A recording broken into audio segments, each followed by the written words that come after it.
วันเลื่อนผ่านมานานหลายปีผ่านมาได้60 ปี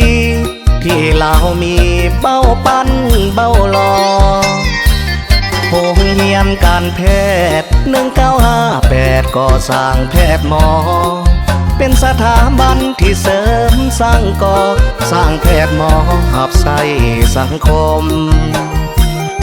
นั่นคืออดีตที่ผ่านเลยมาปัจจุบันได้พัฒนาหลายวิชาด้านการปิ่นปัววิชาการแพทย์ทันตแพทย์บุกเบิกคนครัวเด็กพยาบาลการยาปิ่นปัวสร้างมาหับใส่สังคมมาถึงวันนี้คือวันมหาไสยแพทยศาสตร์มีโสมหน้าใหม่หงเฮืองใสตามพักนำพาย้อนมีการนำเพียบพร้อมความหูวิชาจึงได้หาการพัฒนาเปลี่ยนนามว่า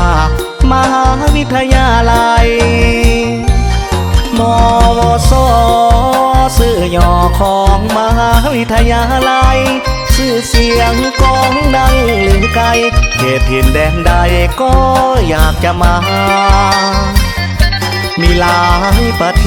ศหลายอาณาเขตนั้นอยากพบพาจับมือร่วมพัฒนา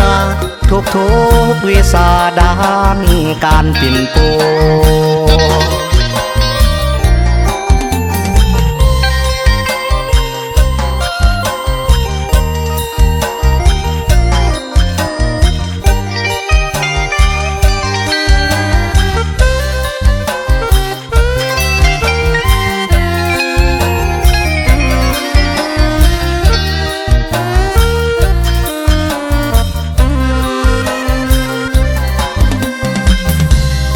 มาถึงวันนี้คือวันมหาไสย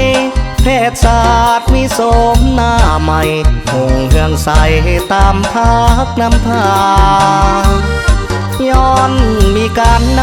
ำเพียบพร้อมความหูวิชาจึงได้หาการพัฒนาเปลี่ยนนามว่ามหาวิทยาลัยมวสชื่อย่อของมหาวิทยาลัย